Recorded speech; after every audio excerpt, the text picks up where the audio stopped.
Hello, everyone. Welcome back to Conflicts of Interest. This is episode 21, and I am the co-host of the show, Kyle Anzalone. I'm joined by the other co-host, Will Porter. Will, how you doing today? Good, Kyle. How's it going, man? Pretty good. I'm definitely doing better than the son of a former vice president who is just headlining the news, and we'll be breaking that down today. So definitely take the time to share this show because me and Will are covering one of these stories that social media sites like Facebook and Twitter have decided to suppress as much as possible. So I am assuming that we may run into a little bit more algorithm trouble with this show. So if you could take the time to put it on your feeds and stuff like that, it may help more people to see it because that's a big aspect of what we'll be talking about today is not only the story around Hunter Biden itself, but then the suppression and stuff on social media. So that and more stories on today's show. Make sure you share it. You find it online at the Libertarian Institute, YouTube. Just Conflicts of Interest is a show page. Please subscribe. And with that, Will, let's get into talking about again Hunter Biden. So All right. this is it's not usual that the children of the former vice president get so much attention, Will, but me and you have talked about Hunter Biden on the show several times because of his role working at Burisma, while his father was kind of acting as the U.S. viceroy for Ukraine, where Joe Biden even bragged about being able to pressure the Ukrainian government into firing a prosecutor. Now we could get into whether that had anything to do with Hunter Biden sitting on the board of Burisma, but the his father having so much power over a country and then him making a lot of money to sit on the board, raised a lot of concerns and reasons to question this story and everything like that, especially once Ukraine Gate popped up and of course the Democrats attempted to impeach Trump for what they claimed were his quid pro quos offered to the Ukrainian president. But well, I guess maybe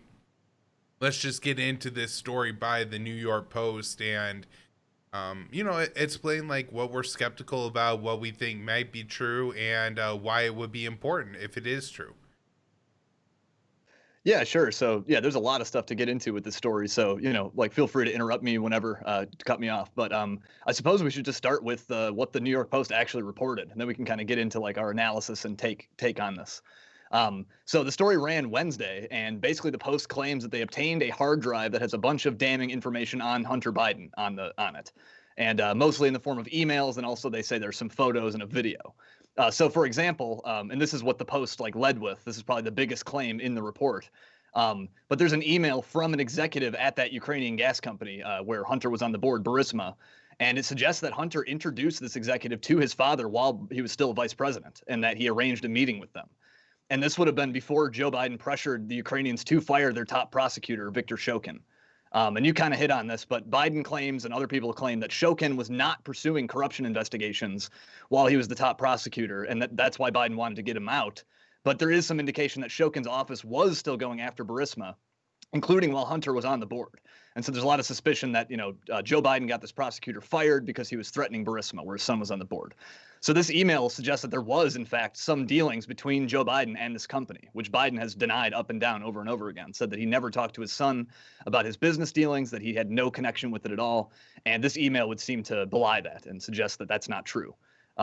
There's another email that shows that same Burisma executive urging Hunter to use his, quote, influence to help the company, presumably referring to the fact that his dad was the vice president. I'm not really sure what other influence this guy would have to help this Ukrainian company. He didn't have any connections, I don't think, in the gas field. He didn't speak Ukrainian. So presumably that is what they were trying to get him to use his influence for, to get his dad on their side. Then there's also some more salacious stuff. Like they claim that there's a video of Hunter smoking crack and having sex with a woman, which of course they didn't actually publish that. But they did put out a photo of him in bed with what looks to be a pipe, like a meth or a crack pipe or something. It's kind of blurry. You can't fully make out what it is, but presumably that is drug paraphernalia that he's got there in bed. So that's basically like they actually published another story today. We can maybe get into that, but like the major stuff was in that first story on Wednesday. And as to the origin of all that, the Post claims that a laptop was dropped off at this computer repair shop in Delaware, the Biden's home state, last year in April 2019. And the store owner apparently stumbled across this material while he was transferring data onto an external hard drive from that laptop. So that's like the origin of where all this comes from, according to the Post. And they cite the owner of that shop in the story, and the owner, we'll get into more of what he said later, but he says that he can't actually confirm that Hunter himself dropped off the laptop, but he does say that somebody gave the name Hunter Biden for the repair, and that there was a sticker from the Beau Biden Foundation, one of Joe Biden's other son, who died. And supposedly this is what tipped off the store owner that, who this laptop might belong to, that it might be Hunter Biden. And then he stumbled across all this material. And apparently the hard drive, it found its way to the FBI, as well as Rudy Giuliani, the former mayor of New York, who's a pretty close Trump ally. And then ultimately that's how it made its way to us. Giuliani gave this hard drive, or a copy of it, to the New York Post. So basically that is the story. That's like the major claims of it. There's more details I'd like to get into, which kind of would lead into my analysis or whatever, but I'll just stop here and let you kind of weigh in on the facts of the story. Yeah. I mean, obviously the one problem with this is we don't know whose laptop this is, right? And it could be some kind of setup or false flight by somebody. So I guess there's a potential that this story is essentially a hoax, right? When somebody asked me about it initially, my first thought was, oh my God, this seems like a huge bombshell, and Biden's in real trouble now because of how the presidential candidate, that is, not the crack smoking son, and that's just because of how vehemently he's denied these claims, right? There was one guy who asked him about it at a thing, and he ends up calling the guy fat and challenging him to do push-ups. And just anytime he's asked about Hunter Biden, he lashes out and doesn't handle it in a way that makes it seem like, yeah, my son may have some problems, but he's doing the best he can. So like he just flips out, no, this is false and stuff. And so if it turns out to like even have a kernel of truth, I think Biden's in trouble. But on the other side of this, it could be in some way fabricated.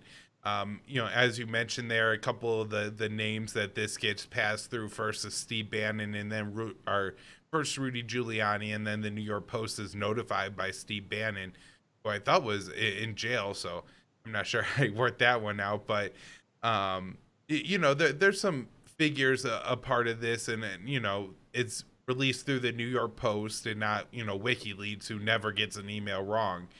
And so, Will, I guess maybe now would be a good time to just say, like, I don't know, maybe this is more the equivalent of the Steele dossier than the smoking gun. Yeah, that is sort of where I'm leaning, and there's like several reasons for that, and like that's we can get into now maybe. Because there was the Post actually published a photo of a federal subpoena showing that the FBI seized a laptop and an external hard drive from this computer repair shop owner.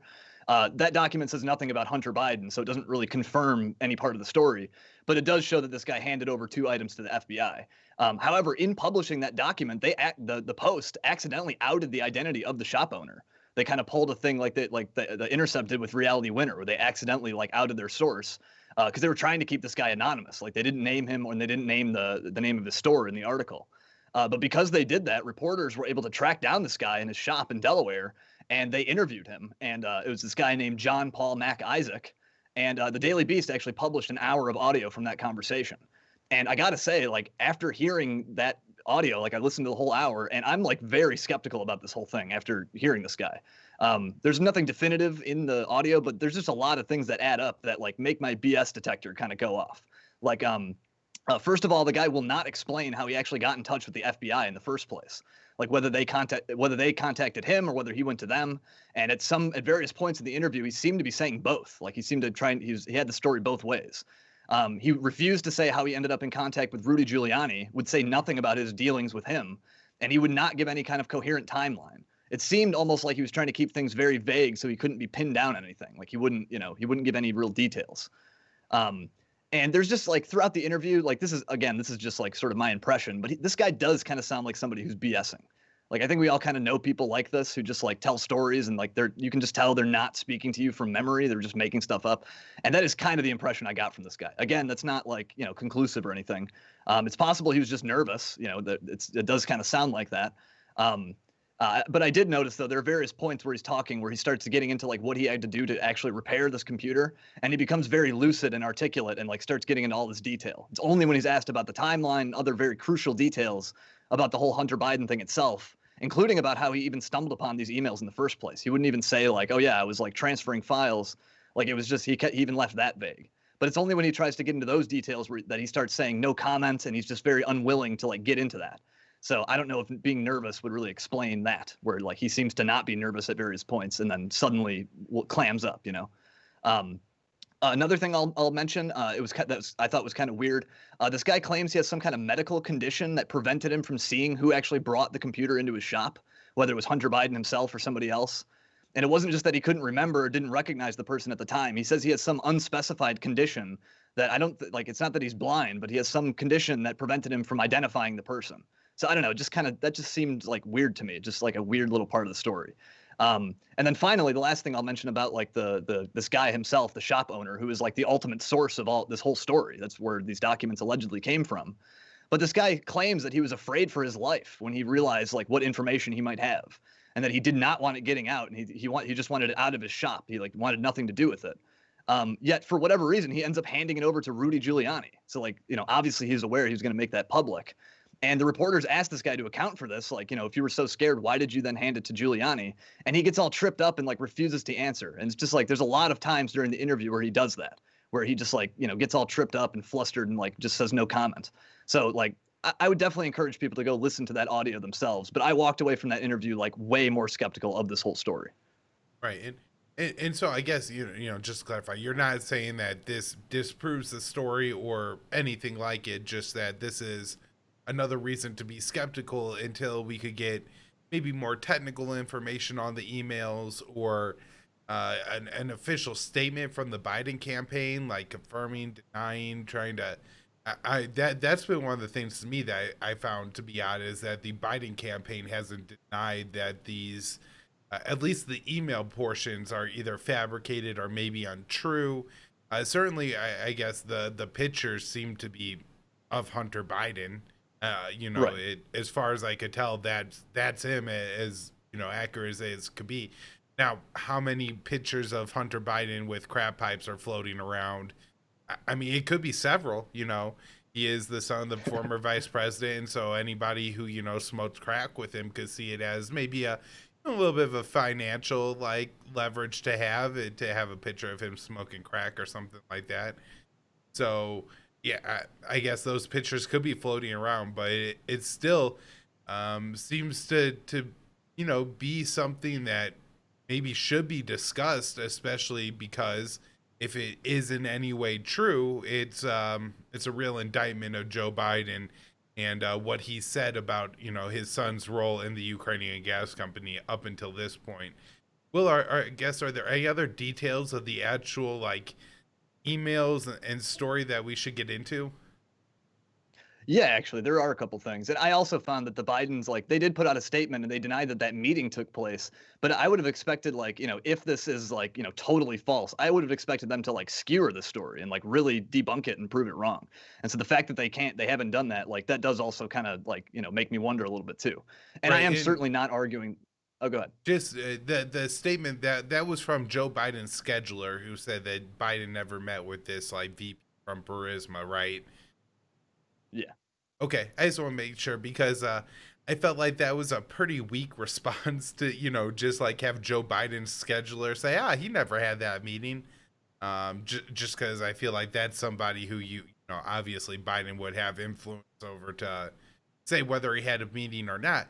And also, it could have been like an off the books kind of meeting as well, where they, you know, met at some other Right. dinner that Biden was at. So it seemed like a pretty weak denial to me, to the point where like you're still waiting for like a real, you know, comment on as far as the emails and stuff like that goes. But go ahead, Will.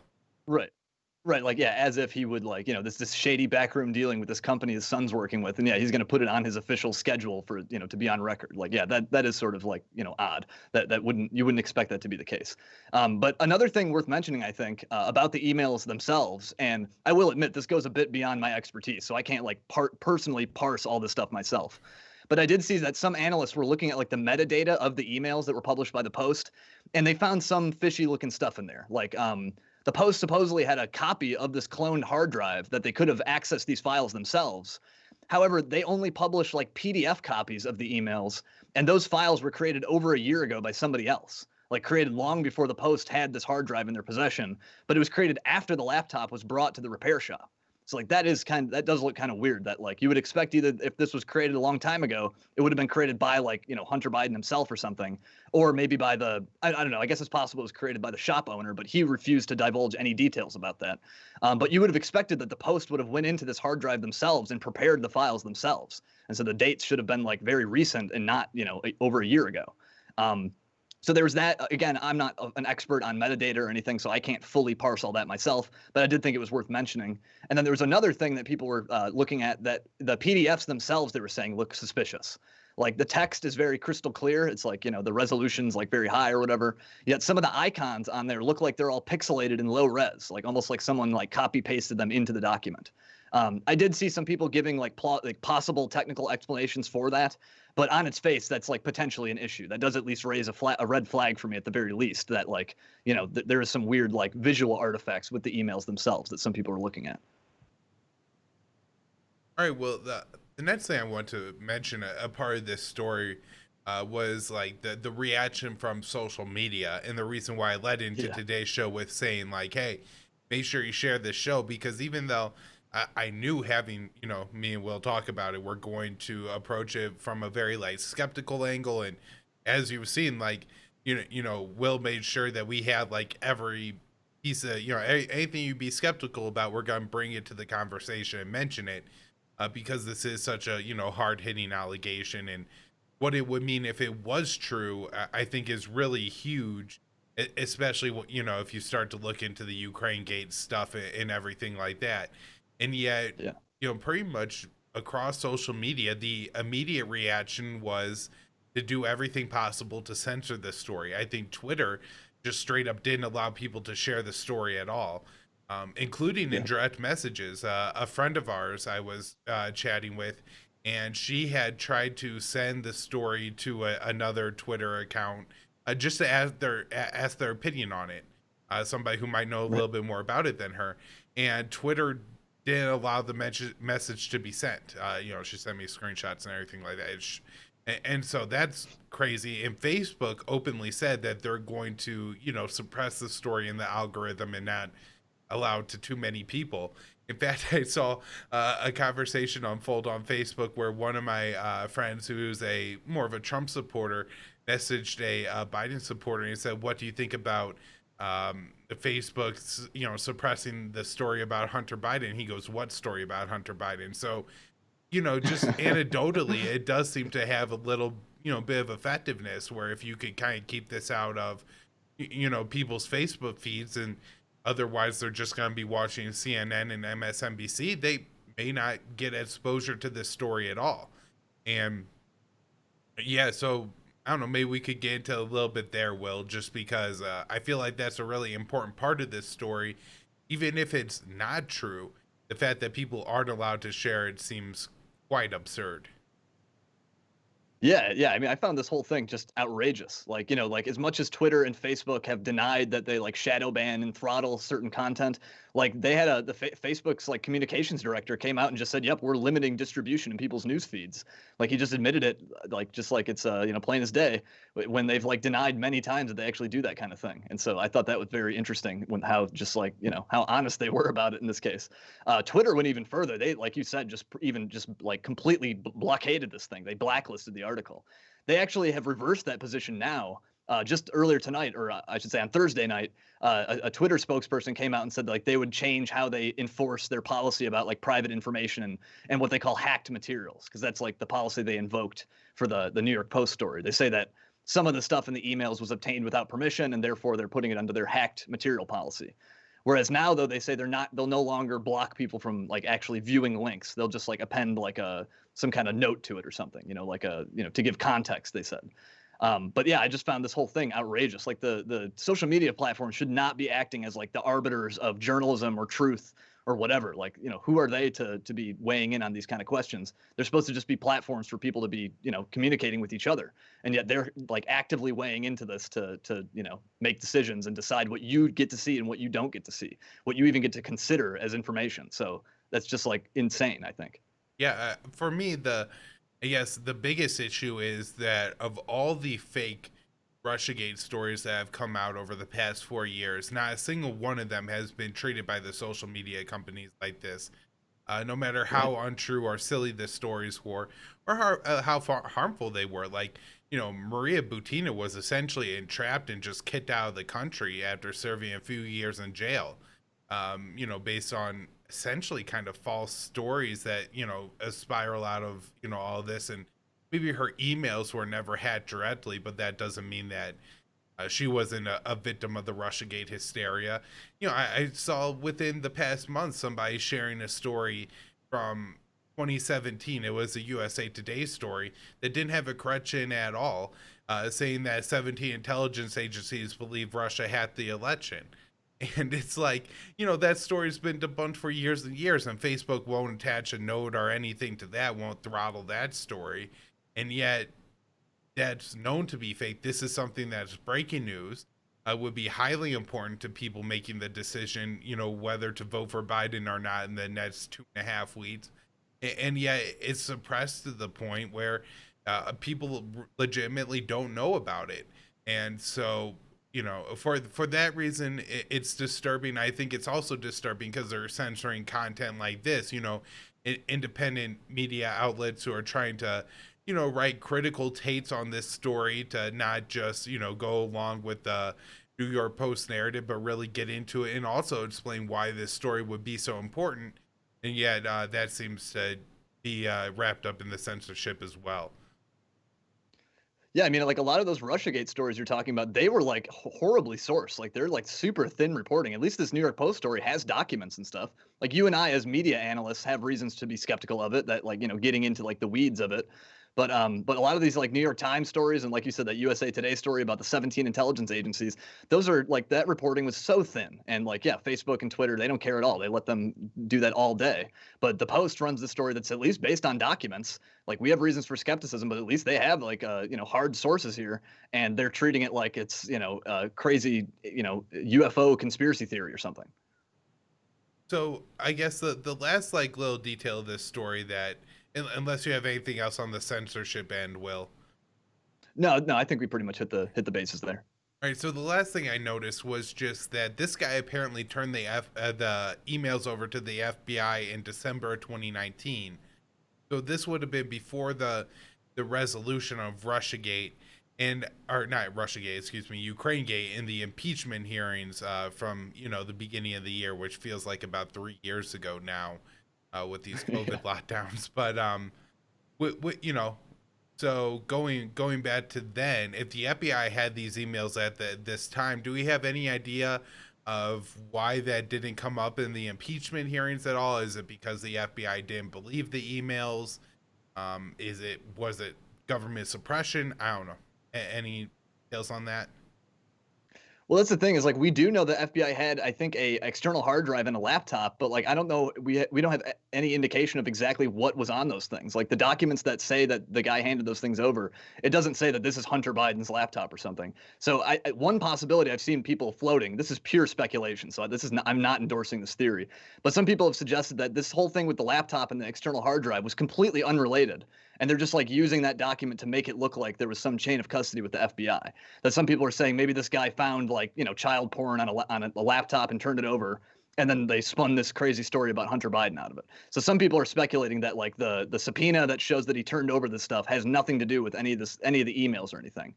But it is like very possible had the FBI actually did have Hunter Biden's hard drive, that would kind of suggest to me that they kept this stuff under wraps. Like assuming this is accurate, assuming that what the Post is reporting is valid, like, yeah, I would not at all be shocked to find that the FBI, even Trump's FBI, kept this stuff under wraps just because there's like a lot of institutional, like they want to protect a lot of their former colleagues and stuff like that.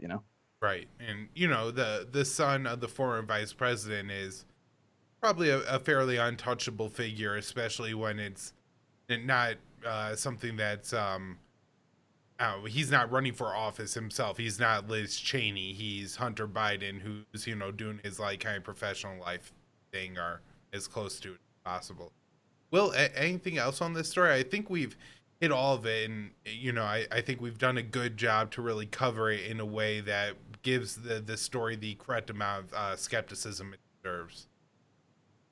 Yeah, like I guess the last thing I'd say, the Post ran a follow-up story today, one day after the original one ran, and I didn't find there was that much of interest in that one. It has to do with Hunter Biden's dealings with a couple Chinese companies, but like nowhere is his father actually mentioned anywhere. They say something about like reserving a certain amount of equity in a company for quote unquote the big guy, who presumably they're saying that's like supposed to refer to Biden, but there's nothing that like definitively like if we're skeptical of the first report, the second one is like has very little of interest, I think. So yeah. Yeah, the big guy. He could be referring to guy. It's a religious donation, right? Has to Right. has to atone for all the crack smoking and hookers. Exactly. All right, with that, we'll take a minute to talk about our sponsor. And I believe you got some things to say about CBD on today's show, so I'll let you go for it. Yeah, so this great business, Paloma Verde, was so kind to let us try, a series of their products. They have all kinds of stuff. They have the liquid extract of CBD, I should say. It's a CBD company. They have a liquid extract that has the highest dose. That's like the really heavy hitting stuff. If you want to get the big dose of CBD. They also have fruit chew gummies. They have soft gels that have all kinds of different formulations. They have one with curcumin for inflammation. They have one for melatonin. That's the one that I like to use to, kind of relax and wind down and get sleepy. But they have all kinds of, great products for all kinds of different circumstances. It's not just for the nighttime, like the way I take it. You can take it any time of the day. And they have all kinds of great information and stuff and education on CBD on their website, palomaverdestore.com. That's PALOMAVERDE store.com. And you can use a promo code PEACE, PEACE, to get 25% off on your order of $75 or more. Thanks, Will. Let's get back to the show. The next story up we have here is about the U.S. flying spy planes off the coast of China during the month of September. They say at least 60 of these aircraft flew during the month of September, so that would be 2 a day, all off of China's coast. I'm guessing that most of these were in the South China Sea. And then we have the story here by Dave DeCamp at antiwar.com, who wrote this up. Obviously, this is something that's upsetting China, is just one more of the several different things going on that the U.S. is doing that's increasing tensions between the U.S. and China. We discussed in length on the last show the U.S. weapons sales to China. We've covered other U.S. interests in Hong Kong or in the South China Sea. So, Will, what do you think about all these spy flights over China's coast? Yeah, I mean, they've been really busy. Like we've talked about some of these military operations. I guess I wasn't exactly aware of like just how frequent they were doing this. Like you're saying, 2 a day is quite a bit. Things that like these type of operations that if the Chinese were doing them in the Gulf of Mexico and that was found out, like we'd go on like DEFCON 1 or something. It'd be a huge deal. And here we are doing it twice a day, constantly over the South China Sea. And often, I think, very close to like coastal Chinese territory as well. And apparently, I think most of these were like routine, reconnaissance flights and missions. But I think they said 16 of these flights were like more specific, that it appeared that they were like trying to surveil some specific area or location or, I don't know, I don't think military installation. But they had nonetheless like more specific goals in mind for like a handful of these, whereas the rest were just more or less routine, spy flights. But yeah, I mean, it is fascinating just how frequent they're doing these operations. And there've been some recent reports too. I think this originally came from a Chinese think tank, like their report. They also hit on this in that report that the U.S. has been recently disguising some of its spy planes as civilian airliners, like local foreign countries. So I think over September there were 2 cases. There was one where a U.S. military plane disguised itself as a Malaysian civilian airliner, and then another one as a Philippine aircraft. And so they are, we might be not recording all of the spy flights they're doing because of this, because they're, disguising some of these as civilian airliners. So I don't even think we know exactly how many operations they are doing over China if these, reports about disguising themselves are true. But nonetheless, like these flights, it is just like surveillance and reconnaissance and stuff, but they are doing often very stupid and risky stuff. I think we even covered it on the show in August. They had a U-2 spy plane flying over a closed military zone where the Chinese were doing live fire naval drills with Chinese aircraft carriers and stuff. And so this is like really kind of a dangerous thing, flying these spy planes over no-fly zones where they're doing live fire drills. Like I think people can imagine just what kind of accidents could come of that, and just like what could what kind of consequences that could have, what kind of fighting could result from a stupid accident of just flying our plane over the wrong area. We're doing this so often that like it really multiplies and increases the chances that something like that will happen. Right. And, this is a policy that's really taken off under the Trump administration. We talked about in the last show sailing the warships through the South China or the Taiwan Strait. And that was something that happened under Obama, but was like once or twice a year. And now it seems to have increased frequency of once or twice a month. And so I'm not sure. Maybe this is something that just Trump doesn't understand very well and really doesn't understand what the military is doing and why it's provocative towards China and what the consequences of this are. And I'm sure, people tell him, well, sir, we just need to have the intelligence and have our troops ready and stuff like that. But it seems like this is really escalating and could, again, as you say, potentially lead to an accident that is very difficult to unwind or undo. I mean, there was the case, I think it was in 2002. It was definitely under the Bush first term, because Colin Powell was still the Secretary of State, where a U.S., some kind of spy plane collided with some kind of Chinese plane and ends up going down. And there were some intense negotiations with China to get that plane back and the crew back and everything.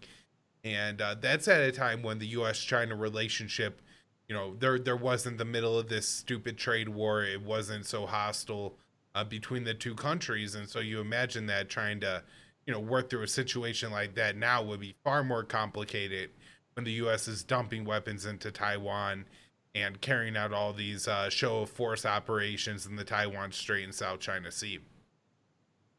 Yeah, yeah, no kidding. And one of the more like concerning parts of this think tank report that came out this week was they're saying that like they're apparently flying more tanker like refueling planes from Guam to refuel these spy planes, whereas usually they do it from Okinawa, which I think is much closer. And so they're saying this think tank was speculating that maybe they're practicing and doing drills for like long term or long range missions, like possibly long range bombing missions. Like this is just like practice for them.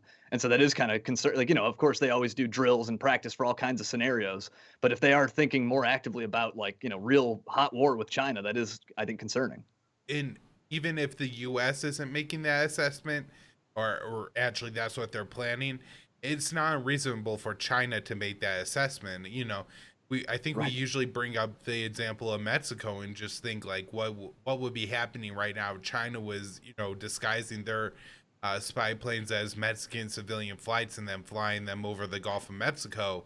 That I think that would be a huge scandal. I think Trump would be tweeting about it quite frequently. And then if they were, maybe had some island out in the Pacific and were carrying out some refueling missions from that island, people start to think, are they, practicing to refuel long range bombers and carry out some kind of nuclear first strike against the US? These are Right. things that the US war planners would definitely come up with and start talking about. And so it's not unreasonable to assume that the Chinese war party is at least making the same arguments, if not coming to those kind of conclusions. Yeah, I mean, this think tank, I think, I mean, a lot of things in China have links to the Chinese government. There's a lot of ties there, but this, I think tank has some ties to Beijing, and so this might be reflecting partially their kind of view on this. Well, I mean, even in the U.S., that's true. This week, there was a report put out. I read Barbara Boland at the American Conservative had a great write up on it.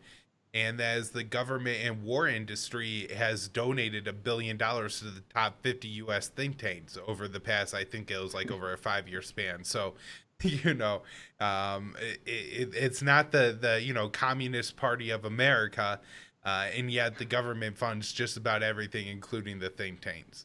Will, should we move on to our last story here? Yeah, yeah, I think that about does it for the spy flights. All right, this one is from, I think, MSN.com, and it's titled Al-Shabaab presents a future threat to America, says AFRICOM after Trump Somalia plans made public. So I think it probably overstates that, Trump has Somalia plans. They're just this one anonymous source from Bloomberg who says Trump wants to withdraw hundreds of troops from Somalia. As we, discussed on the last show, that could mean troops are coming out of Somalia, or it could just be an empty Trump tweet. And since it doesn't seem like, or I don't even think it was a true tweet, I think it was just a statement, but it could turn into a tweet without actually turning into a withdrawal of U.S. forces. And so it already seems like the U.S. military isn't fully on board, as the AFRICOM commander says that Al-Shabaab presents a future threat to America.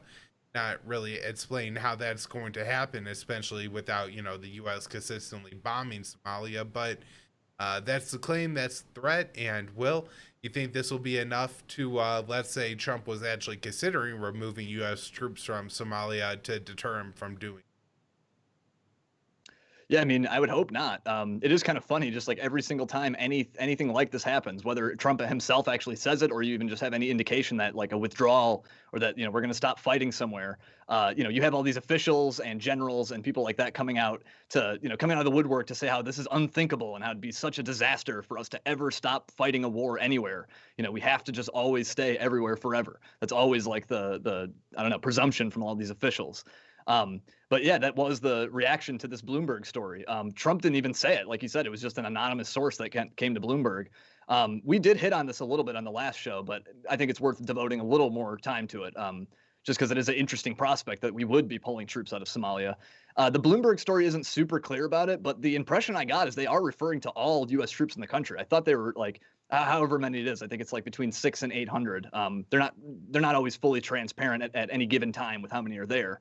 But it did sound like they were talking about a withdrawal rather than just a drawdown. I could be mistaken about that, but it was the impression I got reading the Bloomberg story, which it was admittedly based on an anonymous source. So like I will give the usual disclaimer for that, but it doesn't sound all that implausible. Like the idea that Trump has been saying and doing various things during the campaign for re-election that would kind of be consistent with this.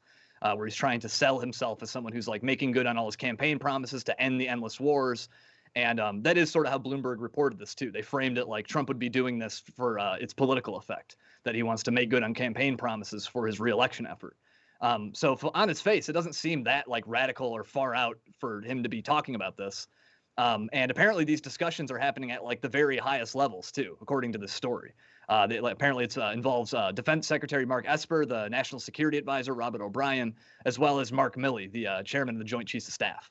So this is not just Trump like venting this to some deputy undersecretary or something. This is reportedly senior officials talking about this. But yeah, like just within a day of that coming out, we had these, I think we had two statements from AFRICOM officials sort of like, saying how dangerous Al-Shabaab is, the jihadis in Somalia, and how like, we have to keep pressure on them and keep forces there dealing with them. So it seems like pretty clear there, whether Trump actually is thinking about this or not, it does seem like AFRICOM is trying to get out in front of this, which again is sort of what happens every time it's floated that Trump wants to get out of somewhere. That happened with Syria, and we're still in Syria. Trump like a year and a half ago, 2 years ago or something, said he wanted to do a troop withdrawal there, and we're still there occupying oil fields. Somehow they convinced him to keep that happening. And we've also covered how former generals and military officials have tried to poo-poo the Afghan withdrawal, and how we just have to, keep soldiers there basically forever, and we'll give them liberal democracy eventually. And so that is sort of a pattern we see, that whenever Trump starts talking about getting out of somewhere, or that's even a possibility, we have all these officials coming out and denouncing it and saying how we can never do that. Right. Well, I believe this even happened with Somalia before. I think it's from the Bob Woodward book, where Trump apparently was trying to, convince different generals at the time, Secretary of Defense James Mattis, to withdraw U.S. troops from Somalia. And Mattis said that we can't do that. And if anything bad happened in Somalia after we left, he would just blame it all on Donald Trump for removing U.S. troops. And so Trump caved and ramped up the war there. And so that's kind of what we're stuck with today. I guess that's one of the really important things about talking about Somalia, is that is not one of the wars that maybe remains stagnant under Trump, or even like Pakistan, where it's like kind of ramped down a little bit.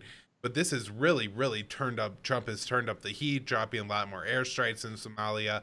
Of course, there's no reporting going on, so AFRICOM gets away with saying, "Oh, we killed some Al-Shabaab." It seems like just about any time, though, that somebody gets to people on the ground and interviews them, they're like, "What are you talking about? There's no Al-Shabaab there.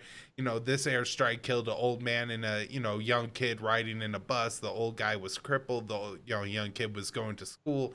These aren't Al-Shabaab fighters. What are you talking about?" And yet We kind of just that's kind of the reporting now of Somalia. I would guess this is one of those wars that most Americans don't even know is going on, and I don't know. I guess I don't have a whole lot of optimism for ending it, especially when it's so quick that the establishment lines up against Trump and just says, we can't do this because at some point in time somebody from this country could potentially be dangerous to America, and so look at that, we can't leave any of our soldiers ever, even though it seems like they're probably at a greater risk. More Americans are at a greater risk staying in Somalia, not from blowback terrorism, but just from being involved in ground operations in Somalia. That could kill an American far easier than some kind of Al-Shabaab international terrorism attack on the U.S.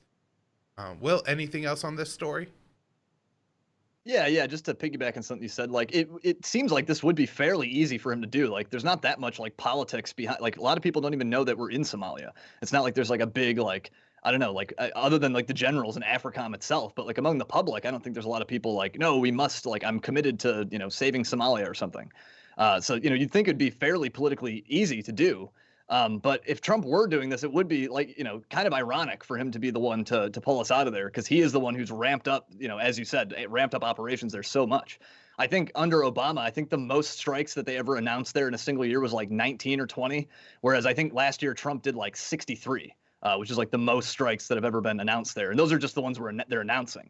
And we know that AFRICOM is very opaque and like they underreport their civilian casualties. I think they claimed they killed only 4 civilians there in over 10 years of operations, which is like bombing and drone strikes and ground missions and all kinds of stuff. Whereas like this great organization, Air Wars, I think they found that up to 139 civilians were killed there in that same time period. So, and that was just what they were able to find like any evidence or documentation for. Who knows how many are going under the radar? And so, yeah, I mean, AFRICOM, like we have no information coming out of them. That would be something I'd be happy to see ending, if we were to bring our troops home, is this like super opaque, way of being, occupying a foreign country. Yeah, I know, especially like in 2017 when I was really trying to cover this in the news roundups, the U.S. airstrikes in Somalia. It seemed like the AFRICOM wouldn't even admit to carrying out the strikes unless they were directly confronted and say, hey, we had reports of strikes on these days, and then they would say yes or no. Right. And so, who knows how many strikes have actually gone on in Somalia during this time, how many civilians have been killed, how much hatred for America this has actually created, and Yeah. how much more danger we're all in because of this policy. And yet whenever Trump talks about winding down this war, they just line up against him so fast. And as we talked about on the last show, it's because Trump isn't good at his job and isn't doing the right things as president that he can't actually follow through and close any of these things and actually end one of these wars, but rather just says some good things about it and then ultimately lets his generals do what they want to do. Yeah, I mean, he's the guy in the chair. Like, he's the guy who actually can make it happen. Yet a lot of the time he just seems to complain about it on Twitter. So, it's unfortunate. All right, well, maybe one of these days we could talk about Trump ending a war, but we'll do that on the show if it happens. But until then, we'll just keep complaining about the president, and we'll also do that on our social medias. You're at the Will Porter. I'm at Kyle Anslow _. Follow the show at con_interest. There's a Facebook page for the show, Conflicts of Interest. Subscribe to the YouTube channel. That's really helpful to getting us out there to more people. Then you could donate to the show at patreon.com/foreign policy focus. Thanks, Will. Thanks, Kyle.